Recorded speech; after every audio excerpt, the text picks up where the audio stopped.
तैनात हैं, वहीं आईटीबीपी के जवान भी तैनात हैं और चारों तरफ जो सीसीटीवी कैमरे हैं वो लगे हुए हैं और बाकायदा यहां पर एक एलईडी स्क्रीन है जिस पर सबकी नजर है, यानी कि वहां पर कोई गड़बड़ी या कोई छेड़खानी तो नहीं हो रही है क्योंकि अंदर भी कैमरे लगे हुए हैं और वहीं पर ईवीएम मशीन रखी गई है। जब 25 तारीख को चुनाव होते हैं उसके बाद जो ट्रेनिंग थी वो स्पेशली पोस्टल बैलेट्स को लेके है, तो इस बारे में हमने पोस्टल बैलेट की जो शुरू से लेके स्टाफ है इनको सबको ट्रेन किया है कि कैसे कैसे हैंडल करना है, कैसे कैसे काउंटिंग होनी है, कौन कौन सी प्रक्रिया होगा। एक तो हमारे डीएवी स्कूल में है, एक हमारे इसमें एसडी स्कूल में है और 4 हमारे जो काउंटिंग जो उसके असेंबली सेगमेंट्स हैं वो पानीपत में है। तो ये 3 लोकेशंस हैं जहाँ पे हमारी काउंटिंग। ये लास्ट वाला सेकंड लास्ट है, ठीक है। तो ये वाले हैं, इनमें बिल्कुल ही सावधानी से करना है और जो झगड़ा होता है वो यहीं पे होता है, बाकियों पे नहीं होगा, वो यहीं पे होगा। तो ये डिसीजन लेने से पहले ऐसी सिचुएशन आती है, हो सकता है बहुत सारे टेबलों पे तो एक भी सिचुएशन नहीं आएगी आपके पास, लेकिन आती है तो take your time. SD model school की तो वहां पर घरोंडा, नीलोखेड़ी और असंध जो करनाल लोकसभा के 3 अलग अलग विधानसभा क्षेत्र हैं उनकी मतगणना होनी है। इसके अलावा अगर बात की जाए इंद्री की तो एसडी सीनियर सेकेंडरी स्कूल में मतगणना होगी। वहीं अगर पानीपत जिले की बात की जाए तो पानीपत जिले में भी 3 अलग अलग काउंटिंग सेंटर बनाए। राजनीतिक पार्टियों ने आरोप लगाया कि करनाल के नहीं पूरे हरियाणा में की बोगस वोटिंग की बात शिकायतें आई हैं। इस तरीके का मतगणना में ना हो उसके लिए प्रशासन किस तरीके से अलर्ट? नहीं, वैसे तो बोगस वोटिंग का पोल डे के दिन मेरे पास सच कहीं से शिकायत नहीं आई है। करनाल का, क्योंकि करनाल के बाहर की आप बात कर रहे हैं उस पर मैं कमेंट नहीं कर पाऊंगा, बट अगेन फिर भी ऐसी कोई चुनाव से रिलेटेड कोई भी ऐसी संशय रहती है तो बिल्कुल आप हमें बताएं कि कोई किसी शिकायत है तो समाधान। इस तरह की आपने रिजेक्ट उसी को मानी जाएगी जिसमें आगे निशान लगा है।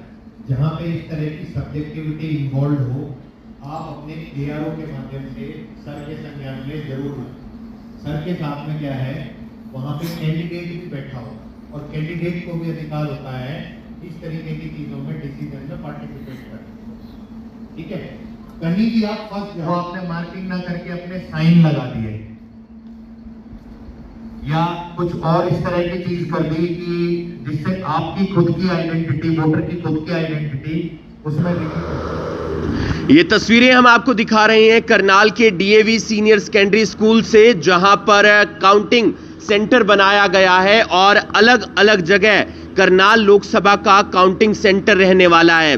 आज करनाल के उपायुक्त एसडीएम बकायदा डॉक्टर मंगल सेन ऑडिटोरियम में मीटिंग लेते हुए नजर आ रहे हैं। जो तमाम काउंटिंग एजेंट रहने वाले हैं, जिस तरीके से उन्होंने मतगणना करनी है ताकि कोई भी अगर वहां पर परेशानी होती है तो वहां पर उस दौरान उनको समस्या ना आए। इस वक्त आप देख सकते हैं जहां हरियाणा पुलिस के जवान तैनात हैं, वहीं आईटीबीपी के जवान भी तैनात हैं और चारों तरफ जो सीसीटीवी कैमरे हैं वो लगे हुए हैं और बाकायदा यहां पर एक एलईडी स्क्रीन है जिस पर सबकी नजर है, यानी कि वहां पर कोई गड़बड़ी या कोई छेड़खानी तो नहीं हो रही है क्योंकि अंदर भी कैमरे लगे हुए हैं और वहीं पर ईवीएम मशीन रखी गई है। जब 25 तारीख को चुनाव होते हैं उसके बाद आपको बता दें कि करनाल में जो काउंटिंग सेंटर बनाए गए हैं, 3 अलग अलग काउंटिंग सेंटर बनाए गए हैं। एक करनाल का डीएवी सीनियर सेकेंडरी स्कूल है जहां पर करनाल लोकसभा के करनाल सेगमेंट की मतगणना होनी है। इसके अलावा करनाल विधानसभा उपचुनाव की मतगणना होनी है। वहीं इसके अलावा अगर बात करें एसडी मॉडल स्कूल की तो वहां पर घरोंडा, नीलोखेड़ी और असंध जो करनाल लोकसभा के 3 अलग अलग विधानसभा क्षेत्र हैं उनकी मतगणना होनी है। इसके अलावा अगर बात की जाए इंद्री की तो एसडी सीनियर सेकेंडरी स्कूल में मतगणना होगी। वहीं अगर पानीपत जिले की बात की जाए तो पानीपत जिले में भी 3 अलग अलग काउंटिंग सेंटर बनाए गए हैं, वहां पर पानीपत जिले की काउंटिंग की जाएगी। 4 तारीख को सुबह 7 बजे से ही जो यहां पर पहले पोस्टल बैलेट है उनकी मतगणना होगी, उसके बाद ईवीएम मशीनों को खोला जाएगा, कई राउंड की मतगणना होगी और सुरक्षा के लिहाज से देखा जाए हर जगह पुख्ता इंतजामात हैं। एक तरफ हरियाणा पुलिस के जवान तैनात हैं तो दूसरी तरफ बकायदा सेंट्रल पुलिस फोर्स यानी कि आईटीबीपी के जवानों को भी तैनात किया गया है ताकि कोई भी गड़बड़ी, कोई भी परिंदा यहां पर ना मार सके। और साथ ही साथ सीसीटीवी कैमरे में सारी निगरानी रखी गई है ताकि सुरक्षा लगातार 4 तारीख तक बनी रहे और बकायदा काउंटिंग जो एजेंट हैं उन्हें प्रशासन के अधिकारियों की तरफ से ट्रेनिंग दी जा रही है कि किस तरीके से आपने मतगणना करनी है। हमारे साथ इस वक्त मौजूद हैं करनाल के उपायुक्त उत्तम सिंह जी। एक सबसे अच्छी बात रही 25 तारीख को कि पूरे करनाल लोकसभा में शांतिपूर्ण तरीके से चुनाव हुआ। आज तमाम काउंटिंग ऑफिसर्स को ट्रेनिंग दी गई। सर, चुनाव तो बहुत अच्छे तरीके से हुआ, शांतिपूर्ण तरीके से हुआ, मतगणना भी उसी तरीके से, उसके लिए आप लोगों के क्या प्रयास? मतगणना जैसा आपने देखा है, आपने खुद ने बताया है कि जो हमारा पोल डे है बिल्कुल ही पीसफुल गया है। इनफैक्ट कहीं भी रीपोल की नौबत नहीं आई है।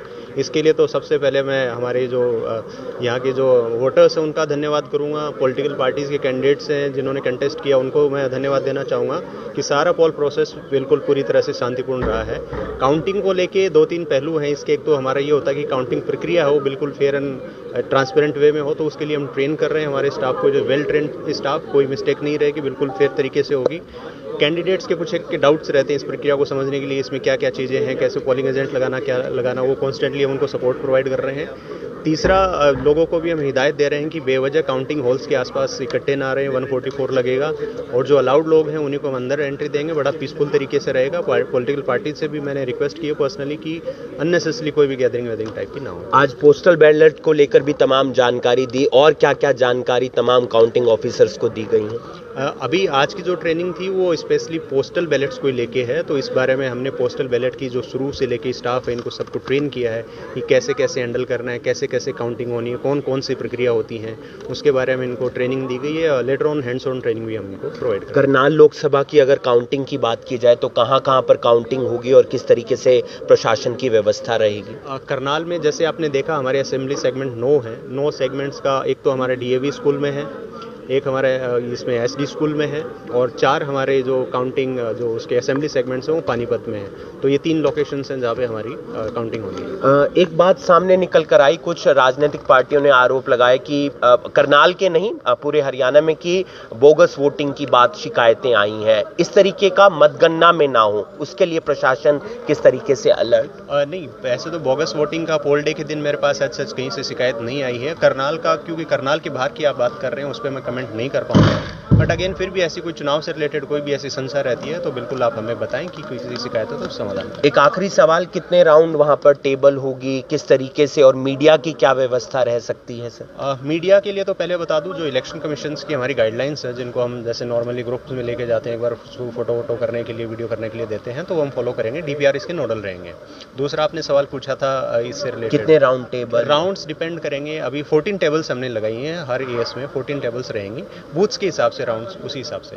बहुत बहुत शुक्रिया, आपने हमसे बातचीत की। तमाम जानकारी करनाल के उपायुक्त उत्तम सिंह जी की तरफ से दी गई हैं कि 14 टेबल लगाई गई हैं, वहां पर बकायदा पुलिस भी तैनात रहेगी, धारा 144 लगाई जाएगी ताकि वहां पर कोई भी गड़बड़ी ना हो। आज तमाम पोस्टल बैलेट को लेकर जो काउंटिंग ऑफिसर्स हैं उन्हें जानकारी दी गई है। जिस तरीके से वोटिंग हुई है करनाल जिले में उसी तरीके से मतगणना हो, यानी कि शांतिपूर्ण तरीके से, उसके लिए प्रशासन पूरी तरह से तैयार है।